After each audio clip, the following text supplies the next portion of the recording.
Alors bonjour à toutes et bienvenue dans ce nouvel interview. Aujourd'hui, j'ai le plaisir d'accueillir Maïlan Ripoche. Bonjour Maïlan et merci d'avoir accepté mon invitation. Salut Linda. Alors Maïlan, pendant longtemps, il te semblait que la vie était difficile et injuste et tu te posais souvent la question du sens justement de cette vie. Tu as fait un long travail sur toi et aujourd'hui, tu es entrepreneur. Tu as créé le site Les Guerriers Pacifiques et tu te proposes de transmettre cette sagesse aux personnes qui cherchent justement une sérénité, justement une sagesse par rapport à la vie. Tu parles notamment de la pleine confiance et de la conscience, pardon, et de Ça va ensemble. voilà, c'est un lapsus révélateur ça. Donc tu parles notamment de la pleine conscience et de profiter du moment présent. Voilà, donc je te laisse la parole, je te laisse nous expliquer un petit peu ton parcours et comment tu as trouvé ta voie. Ah d'accord, ok, c'est la première question.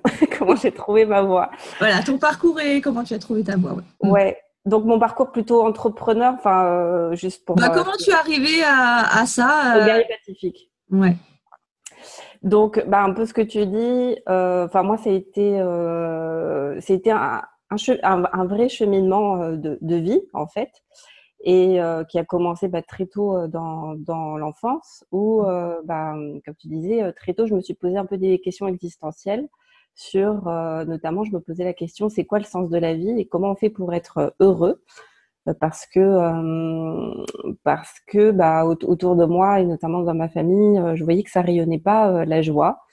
Et j'avais, quand je voyais les adultes autour de moi, ça me donnait pas envie d'être adulte. Et je me suis dit, si c'est ça être adulte, franchement, à quoi bon, quoi. Mhm. Et puis voilà. Et puis j'avais l'impression que la vie était difficile, que c'était des grands moments, enfin que c'était souvent des moments de douleur, de souffrance, de tristesse, de peine. Que c'était souvent enfin moi de mon regard d'enfant, des périodes difficiles. Et puis entre les périodes difficiles, il y avait des moments plus joyeux, plus légers, mais qui je savais n'allaient jamais durer en fait. En Mhm. tout cas, j'ai tout le temps un peu cette crainte de quand est-ce que ça va, un moment, quand est-ce que ça va retomber, quoi. Mais Parce en que fait, voilà. tu ressentais des parenthèses de joie, mais que c'est vraiment que des parenthèses finalement. Ouais, exactement. Et Mhm. du coup, je me suis dit, mais si la vie c'est ça, elle vaut pas la peine d'être vécue, honnêtement. Et en même temps que je me disais ça, il y a toujours une petite voix qui me disait, non, la vie c'est pas ça, c'est bien plus que ça. Il y a une façon d'être heureux, profondément heureux. Cherche et tu trouveras. Et en fait, cette petite voix, elle m'a vraiment sauvée parce que j'ai vraiment douté du sens de la vie et en fait, j'avais vraiment cruellement besoin d'en être un.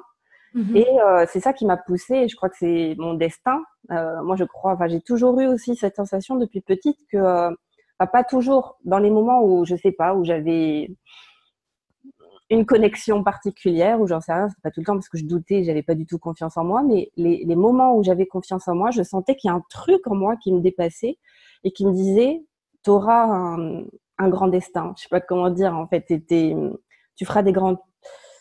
Je suis pas là pour rien, en fait. Je suis pas sur Terre pour rien. Mhm. Et j'avais cette conviction profonde, et c'est pas pour rien aussi que j'ai dû traverser tout ça. C'est que moi, j'ai décidé de faire de ce que j'ai vécu quelque chose, et je savais que toutes les souffrances dont j'étais témoin et victime aussi, j'allais en faire quelque chose, mais vraiment, que ça allait me servir un jour. Je me suis dit, c'est pas pour rien que je vis tout ça. Et ça, déjà, c'est le premier message que j'ai envie de faire passer. C'est, je crois que tout ce qu'on vit, je crois que la vie ne nous arrive pas à nous, mais pour nous. Mhm. Et moi, je suis persuadée que tout ce qu'on vit, même les moments les plus difficiles, même si on ne comprend pas le sens sur le moment, qu'on trouve ça totalement injuste, moi, j'ai la conviction profonde que, alors tout est juste, je sais que certaines personnes peuvent avoir du mal à l'entendre, mais que tout a un sens. Pas des fois qui dépasse notre entendement, mais que sur le moment, forcément, ça n'a pas de sens. Sur le moment, c'est difficile. Sur le moment, c'est injuste. Mais je crois profondément que la vie ne nous envoie que des challenges que l'on peut dépasser, que l'on peut surmonter. La vie ne nous envoie pas des défis qu'on n'a pas la force de relever. Et donc, moi, je savais que tout ce que j'étais en train de vivre, j'allais en faire quelque chose et j'allais en faire une force un jour. Je savais pas comment, je savais pas sous quelle forme. En tout cas, moi, ce dont j'étais sûre, c'était que je voulais aider les autres à être heureux. Voilà. Je Mhm. me suis dit, moi, je vais trouver comment on fait pour être heureux et je vais aider les autres à être heureux un jour. Voilà, ça j'en étais persuadée. Je savais que je voulais aider les autres, mais je savais pas comment. Et au début, un peu quand t'es petite, pour moi c'était en gros, c'était humanitaire ou social. Hein. Pour moi, c'était les deux seules options quand tu veux aider les autres, c'est ça. Mhm. Et puis j'ai eu de la chance, je crois vraiment que aide-toi et le ciel t'aidera. Moi, j'en suis persuadée. C'est comme ça que ça s'est passé pour ma vie, que ça se passe encore, et pas l'inverse. C'est pas c'est aide-toi, toi d'abord, et le ciel t'aidera. Mm. Et moi, je m'étais mis ça en tête. Voilà, je veux aider les autres et je veux trouver comment on fait pour être heureux. Et donc, j'ai cheminé un peu toute seule. Au début, je crois que j'aimais pas trop lire, mais j'avais acheté, je m'en souviens, peut-être j'avais 14 ans, un livre sur les anges. Et donc, j'essayais de dialoguer avec les anges. J'essayais de trouver des réponses, bon, sans grand résultat. En tout cas, s'il m'a répondu, j'ai pas dû comprendre. J'ai pas entendu la réponse. Et après, notamment à travers la prière, etc. Et puis, comme on dit, j'adore cette phrase qui dit « Quand l'élève est prêt, le maître apparaît ». Et moi, justement, à l'âge de mes 19 ans, j'ai commencé le kung-fu de Shaolin, qui est un art martial chinois. Et il se trouve que mon premier maître, en tout cas pour moi, mon premier mentor, ça a été mon enseignant de kung-fu. D'accord. Et un jour, à la fin des cours, c'était le premier trimestre, je venais de commencer, il vient me voir. Alors, franchement, je ne sais même pas pourquoi à moi. Alors, à un moment, j'ai dû lui raconter un truc sur moi, j'en sais rien, je sais plus pourquoi. Il est venu me voir et puis il m'a tendu un livre. Et puis il me dit, tiens, je te le prête. Moi, c'est le livre qui a changé ma vie quand j'avais 20 ans.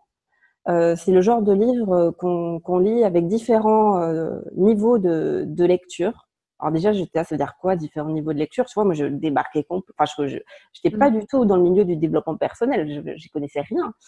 Et puis, il me disait, tu verras, en fonction de ton niveau de conscience, quand tu le liras plusieurs fois, à des années d'intervalle, tu vas le lire à chaque fois différemment. Je disais, mais qu'est-ce qu'il me dit?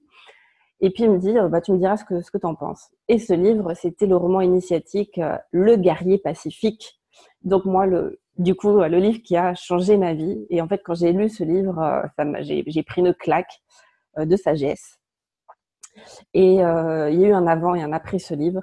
Et en fait, ce livre venait répondre à toutes les questions que je me posais finalement au sujet du sens de la vie depuis toujours. Et en fait, il m'a donné une voie à suivre. Et donc, la voie du guerrier pacifique, qui est l'art d'être heureux sans raison. Ça veut dire qu'en fait, moi, dans ce livre, j'ai découvert que le bonheur était surtout un état d'esprit, que c'était pas quelque chose qui était issu des conditions extérieures, mais juste du regard que l'on portait sur la vie, sur nous-mêmes et sur les autres. Et quand j'ai découvert ça, ça a été une révélation parce que je me suis dit, waouh, mais c'est génial, parce que ça veut dire que je suis 100% responsable de mon bonheur. Et donc, je ne dépends plus des conditions extérieures. Ça ne veut pas dire que les conditions extérieures vont être faciles, mais j'ai le choix, en fonction de mon état d'esprit, de voir les choses d'une certaine façon ou d'une autre façon. Et c'est ça qui va tout changer en fait dans ma vie. C'est que je vais complètement changer mon regard sur la vie. Et en fait, justement, tous les défis, je vais les voir comme des tremplins, comme des opportunités de grandir, d'évoluer, de gagner en niveau de conscience, et plus comme je me suis plus positionnée en tant que victime de la vie en disant mais pourquoi moi? Et c'est pas juste. En disant ouais, franchement, ça fait chier, c'est douloureux, mais je vais en faire quelque chose et c'est pas pour rien que je suis en train de vivre ça.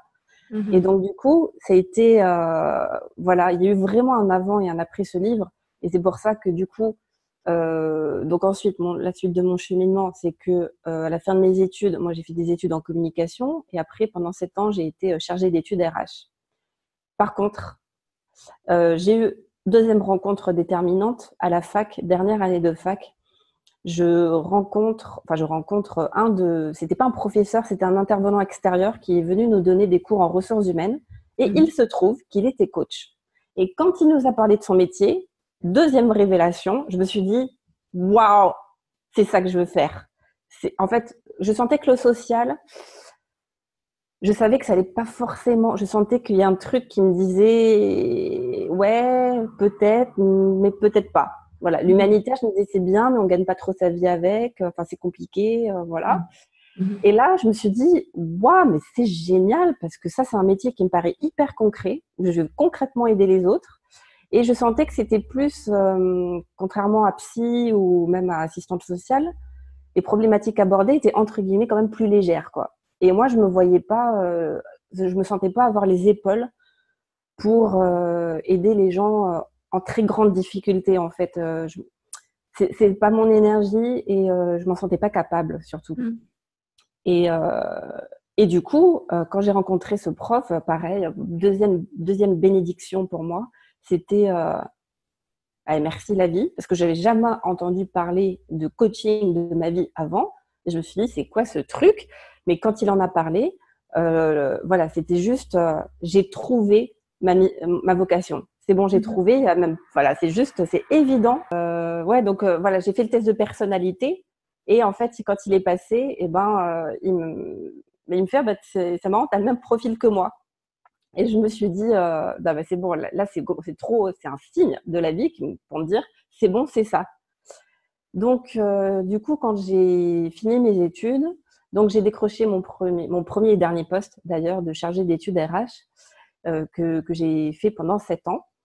Et par contre, comme je savais moi déjà que je voulais être coach, en fait, en parallèle de mon travail, eh bien, je me suis formée au coaching, à la PNL notamment. J'ai commencé par la PNL et donc je me suis formée pendant quasiment 3 ans et donc en cumulant en fait déjà les cours le week-end et puis après j'ai commencé mon activité de coach en parallèle de mon travail de salarié pendant 6 ans du coup. Ouais, pendant 6 ans. Et donc j'ai cumulé les deux et j'y suis arrivée tout doucement, voilà. Et donc, pour tout quitter en 2016, donc ça fait 3 ans déjà. Ouais, 3 ans, c'est ça, oui, je les ai comptés, 3 ans. Donc, je suis du coup 100% à mon compte et du coup, ça fait 3 ans que j'ai créé mon blog, ma chaîne YouTube, ma page Facebook, Les Guerriers Pacifiques, donc en hommage au livre, moi, qui a changé ma vie. Qui a changé ma vie. Et donc voilà mon parcours. Est-ce que tu l'as relu, le livre? Ah ouais, en fait, j'ai même fait mon mémoire de PNL, mon mémoire de coaching sur le guerrier pacifique. Je l'ai lu, j'ai dû le lire 4 fois, quelque chose comme ça. D'accord. Ouais. Et c'est vrai qu'à chaque fois, j'y vois des choses différentes. Oui, voilà, c'est ce que tu disais. Est-ce qu'à chaque fois, tu as... D'accord. Mais comme tous les livres, tu vois, finalement, tu les prends à un moment dans ta vie, les livres de développement personnel, et puis après, tu les relis, puis en fonction de là où tu en es, de ton niveau de conscience du moment, tu vois pas les choses de la même façon à chaque fois. Moi, c'est comme si je voyais une profondeur différente à chaque fois. D'accord. Ouais. Ok. Et donc, alors, forcément, ouais, parce que la prochaine question, c'est qu'est-ce qui t'a décidé à devenir entrepreneur? Pourquoi tu as choisi l'entrepreneuriat? Je pense que tu y as répondu parce que finalement, pour faire ce que tu fais, voilà, il n'y avait pas d'autre choix que d'être entrepreneur. Ouais. Alors, l'autre question, c'est un petit peu, alors, comment fais-tu pour préserver l'équilibre entre ta vie perso et ta vie pro? C'est-à-dire qu'en fait, comment est-ce que tu allies les deux, en fait, finalement? Ta vie personnelle et ta vie professionnelle? Eh ben, tu arrives à... Étrangement, j'avais plus besoin de dissocier les deux quand j'étais salariée et moins depuis que je suis entrepreneur parce que je le vis tellement pas comme un boulot, ce que je fais, que je suis tellement passionnée par ce que je fais que pour moi, je le vis pas comme une contrainte. Donc, je me sens pas je me sens pas le besoin de dissocier les deux, d'avoir un équilibre vie privée et professionnelle. Alors, ça, c'est en surface. Donc, ça, c'est une première partie de réponse, c'est que j'ai pas vraiment des temps boulot et des temps perso. Enfin, c'est un peu mélangé, c'est un peu je travaille quand j'ai envie, quand j'ai besoin de pause, je fais une pause. Par contre, c'est vrai qu'au début, quand je suis passée de salarié à entrepreneur, c'était très difficile pour moi de changer de rythme parce que j'étais encore en mode 9h-18h et si je fais pas mes 8 heures de travail par jour, je culpabilisais. Et si en plus je m'accordais une pause pour aller me balader en forêt ou dans la nature en pleine journée, je me dis, tu sais, je me dis c'est mal, Maïlan, une espèce de feignasse, t'as pas honte pendant que les gens bossent, toi tu vas te balader dans la forêt.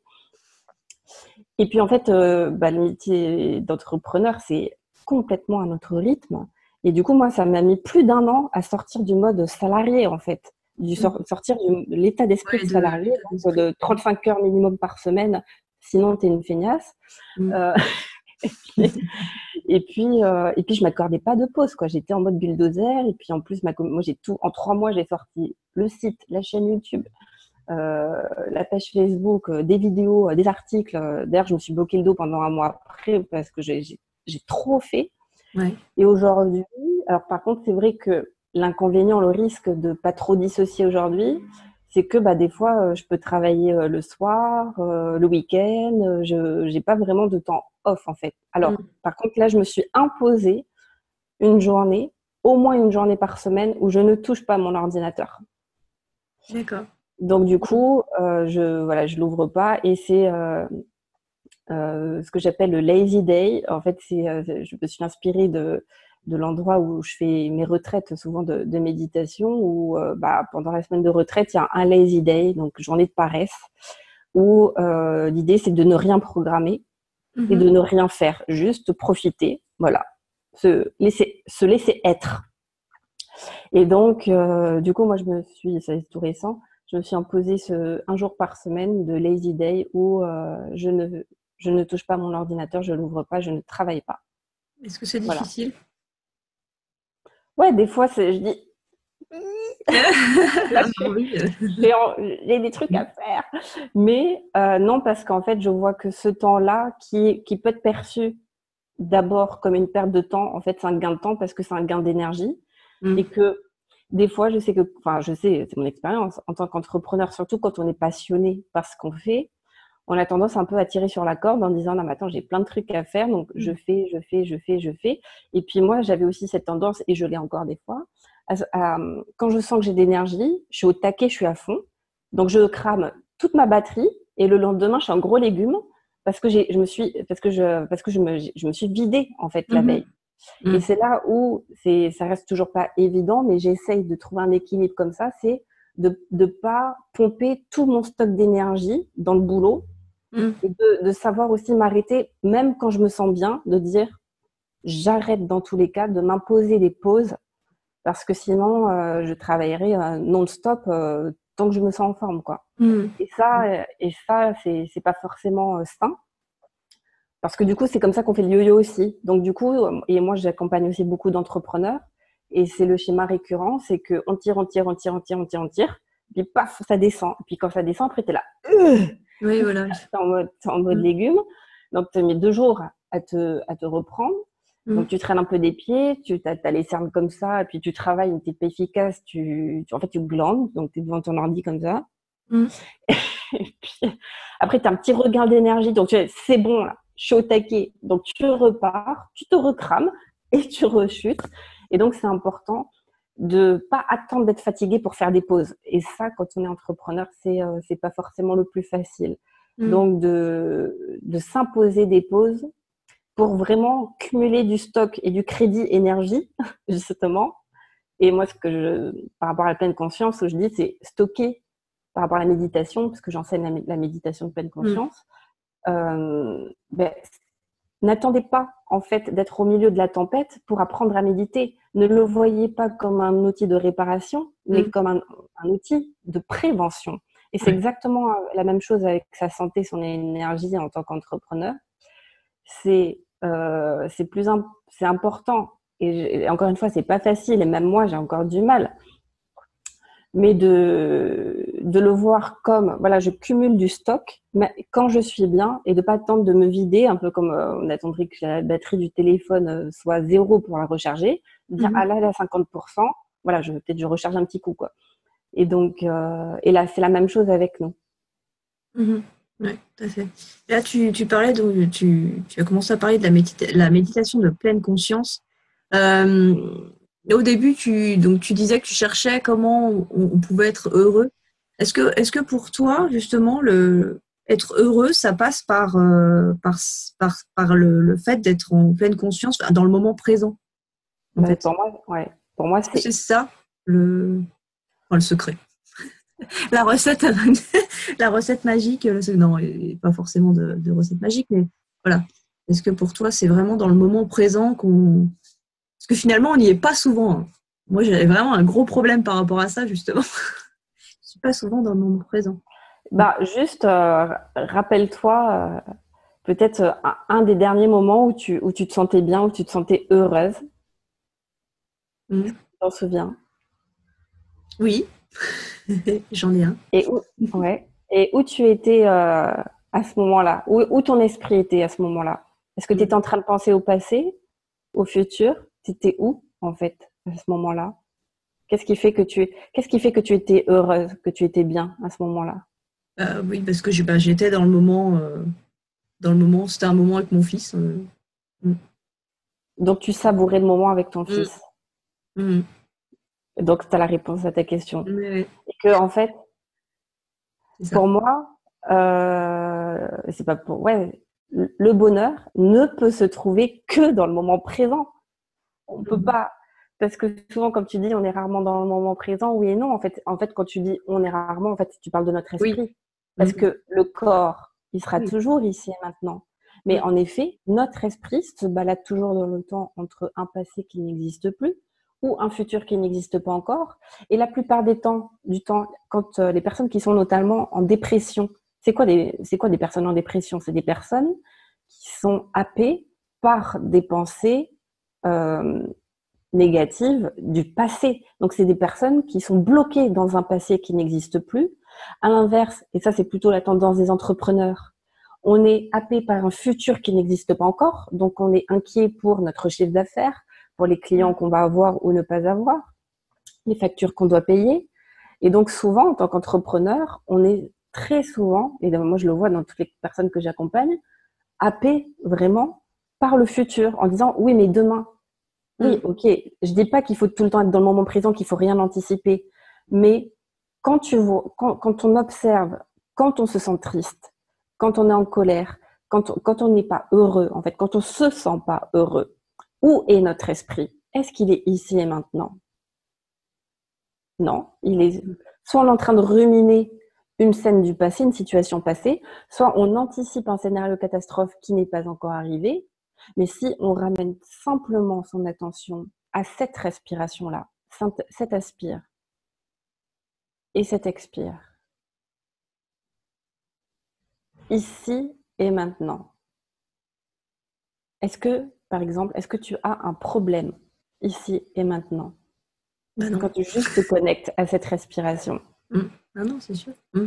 Donc en fait, le bonheur que l'on cherche tous, la paix que nous recherchons tous, parce que je crois que c'est la quête de tous les êtres humains, peu importe la façon dont on s'y prend, et souvent comme un pied, mais peu importe la façon dont on s'y prend, à travers nos comportements, à travers nos actes, à travers notre façon de voir la vie, qu'est-ce qu'on cherche tous? À être heureux, à être en Mm. paix.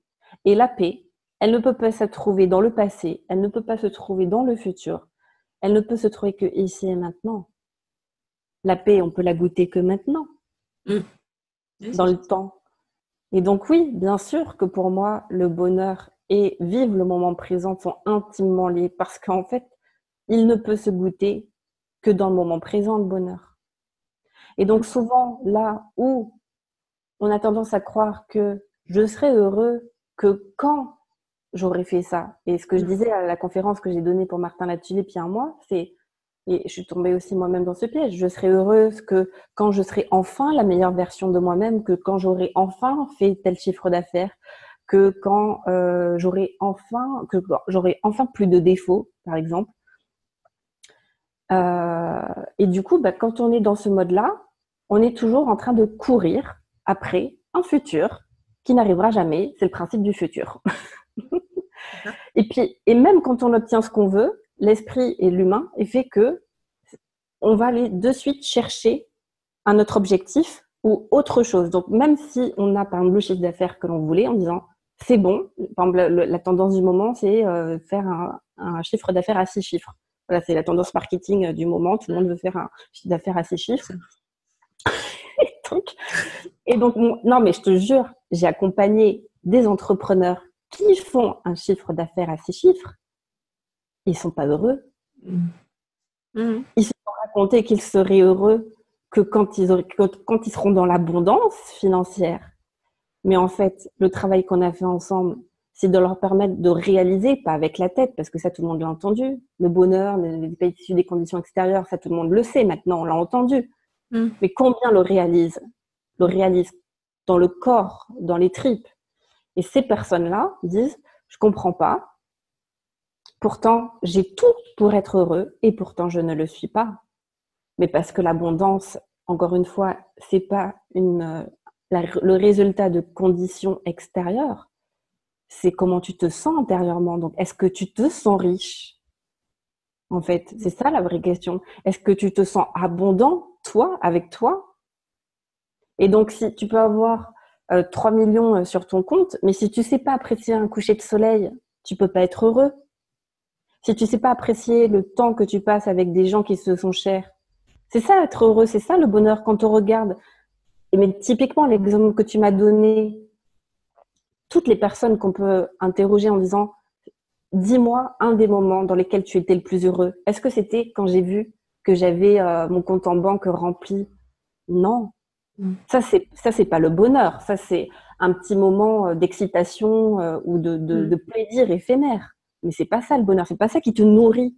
Ce qui te nourrit, c'est un moment avec tes enfants, un moment avec ton compagnon, un moment avec un ami, un moment où tu t'étais en train d'observer un coucher de soleil.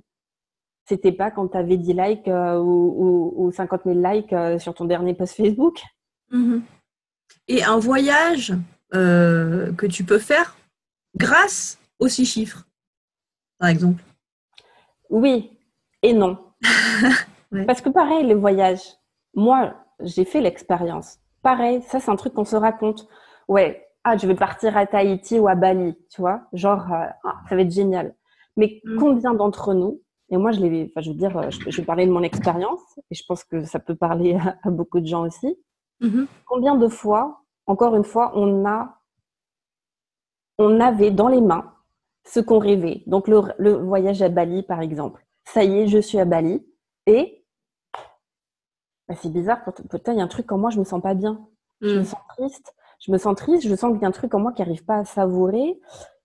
Mais parce que, encore une fois, c'est nous, on peut être le plus heureux du monde en étant mais au fin fond de la Dordogne et être hyper malheureux à Bali. Donc, encore une fois, ça dépend même pas du voyage qu'on rêvait en disant D'ailleurs, moi, je l'avais dit, le jour où j'irai à Bali, je peux mourir en paix. Et c'était un des pires voyages de ma vie.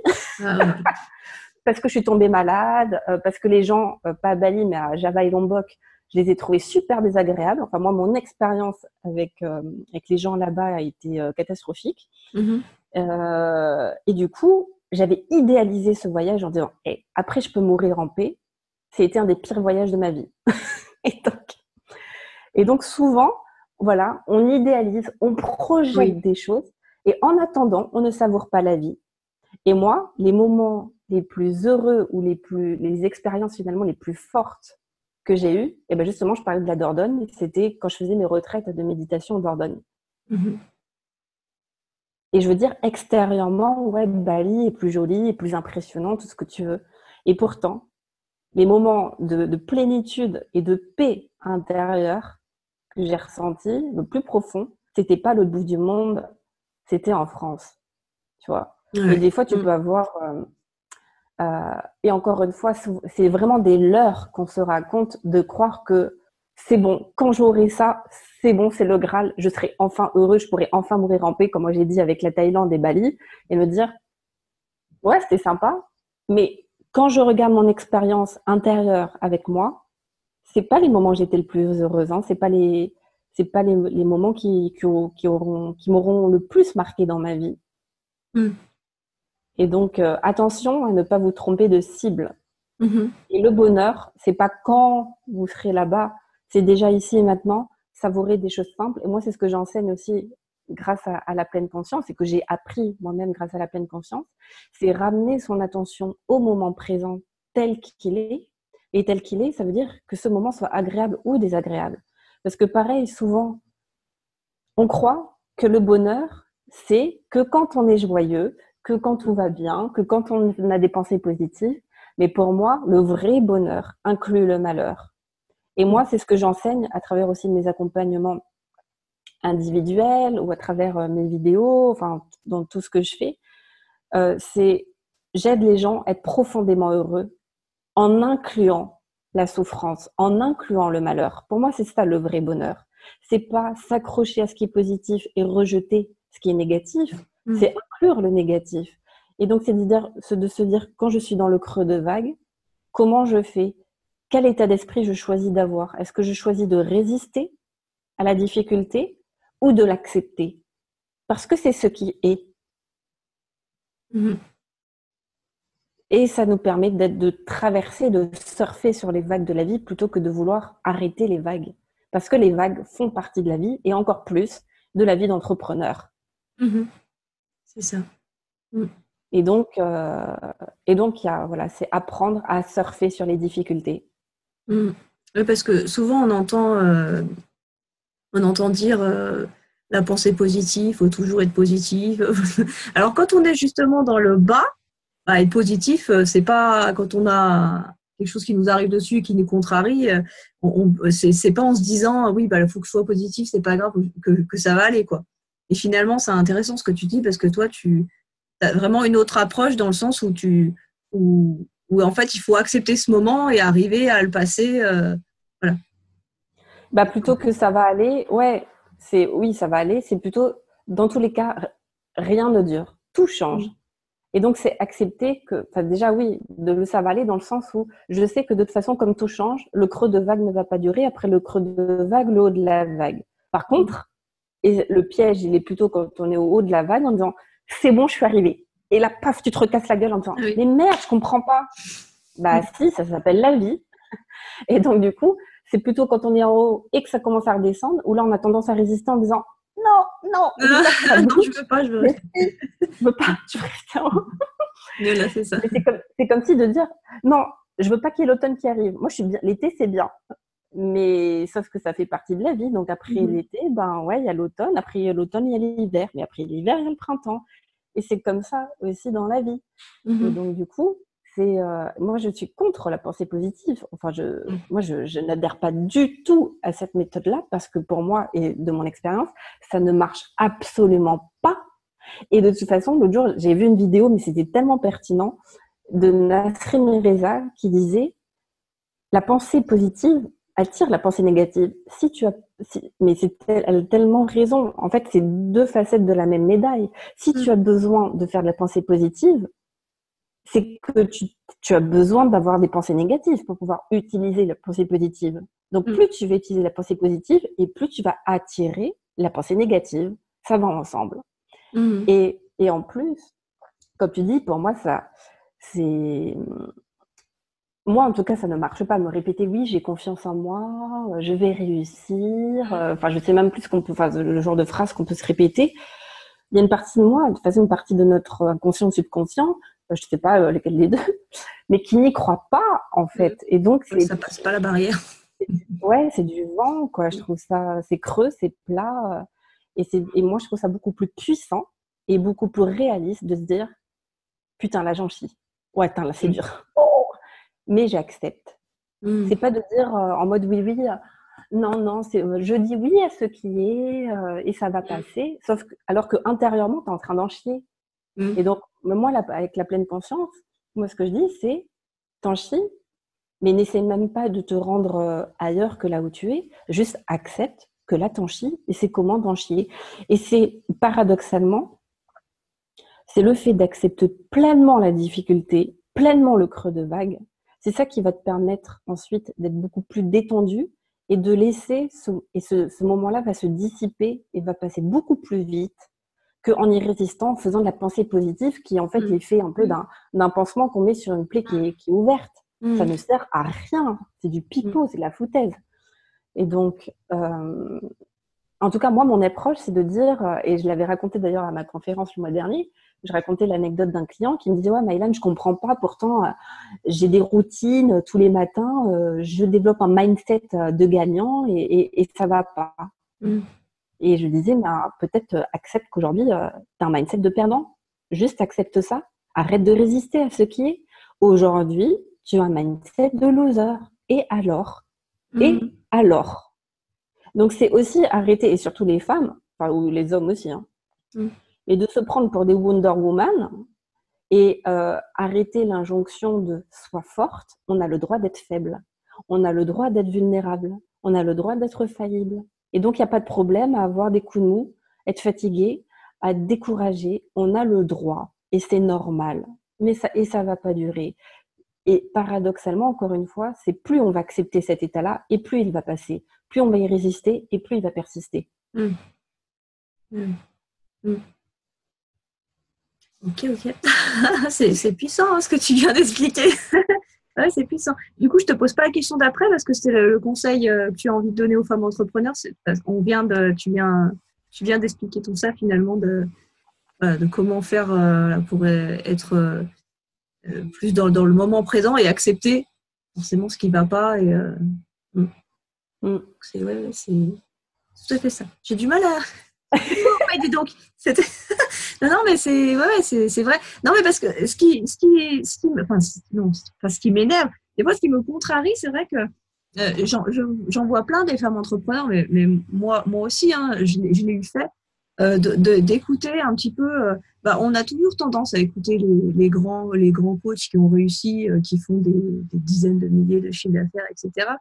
Et qui parlent tout le temps de mettre des routines en place, d'avoir comme tu disais, un mindset de gagnant, d'être toujours positif et tout ça. Et en fait, on se bloque tellement là-dedans que finalement, moi, ça m'est arrivé, j'ai vite compris que c'était pas possible. Mais des fois, j'ai tendance à me culpabiliser, à me dire, mais moi, j'ai pas mis de routine en place le matin. J'ai pas moi, les phrases positives, ça fonctionne pas, quoi. Et j'ai essayé de me forcer à le faire pour voir si. Mais ça fonctionne pas. Et des fois, je me dis, mais en fait, finalement, c'est comme tout, effectivement. On le sait, il y a des choses à écouter, à apprendre, il y a d'autres choses à laisser hein, quand on écoute les grands et tout ça. Mais des fois, je me dis, mais mince, finalement, il y en a tellement qui partent dans des trucs comme ça, qui croient dur comme fer et qui partent là-dedans, qui sont, moi, je suis toujours positif, ah non. Non, faut pas, j'accepte pas d'être de la pensée négative. Enfin, voilà. Des fois, je me dis, ça nous brouille plus qu'autre chose et ça me fait mal au cœur, moi, des fois, quand je vois des personnes qui en parlent et qui disent, ah non, moi, de toute façon, je fais comme ça, faut faire la pensée positive tout le temps, ça marche, machin. Et non, quoi. Et je trouve ça génial que toi, tu dises justement que non et qu'il faut accepter et qu'il faut simplement accepter, en fait. Là, la dernière chose, c'est que je vais te demander de parler de ton actualité si tu veux bien. Voilà. Ouais. Justement, j'ai le 27 septembre à Paris, il y a un événement qui s'appelle les rôles modèles féminins organisé par Doha de Miss Marketing, qui est un événement 100% féminin pour les femmes entrepreneurs et je vais intervenir, je ferai partie des conférencières où le thème que je vais aborder, c'est se choisir en embrassant toutes les facettes de son humanité. Et donc, alors j'ai que 15 minutes, hein, donc c'est chaud, mais c'est une conférence express, mais où je vais vraiment parler de cette dimension-là dont pas beaucoup de personnes parlent finalement, c'est comment s'accueillir et s'accepter dans toutes nos dimensions, ombre et lumière. Et donc, qui rejoint un peu ce qu'on vient de dire, c'est que moi, de mon expérience, c'est s'aimer tel que l'on est, ça veut dire embrasser et pas rejeter notre côté obscur et nos défauts, c'est les embrasser, les accueillir, embrasser les moments difficiles, c'est tout ça en fait. Et il y a que comme ça qu'on peut vraiment se foutre la paix, quoi. Et donc ça, j'aurai aussi une autre conférence prévue à Paris aussi au mois de décembre, donc c'est dans 6 mois, mais ça arrive vite quand même. Et puis voilà, donc en tout cas par rapport à la pleine conscience, pour celles que ça intéresse, j'ai un petit programme de 10 jours d'initiation à la pleine conscience où le but c'est que tu as suivi. Mais oui, j'allais le dire, qui est très bien d'ailleurs. Voilà. Très bien. Ouais. Et donc le but, c'est de pratiquer pendant 10 jours, 10 minutes par jour pendant 10 jours la méditation de pleine conscience. Et très concrètement, c'est comment intégrer la pratique au cœur du quotidien, en fait. Et donc c'est pas juste méditer pour faire lotus et puis après repasser en mode boulot. C'est comment je peux intégrer la pleine conscience puisque c'est un état d'esprit, c'est pas une méthode de relaxation. c'est comment je peux intégrer plus de moments de pleine présence dans mon quotidien et donc dans mon quotidien d'entrepreneur. Donc voilà, c'est un petit programme en ligne facile d'accès et vraiment que j'ai imaginé pour les personnes qui débutent. Et puis bientôt, là, je suis en train de travailler dessus sur un accompagnement de groupe aussi, donc coaching de groupe, où là, l'idée, c'est d'aider les gens à être maîtres de leur vie, en fait. Et donc là, c'est un long cheminement. Donc, ça sera un parcours je pense, à peu près de 3-4 mois. Et donc, je suis en train de travailler dessus et la sortie est prévue, l'ouverture, en tout cas, du premier groupe est prévue à la rentrée. D'accord. De beaux projets en perspective. Ouais. Donc, voilà.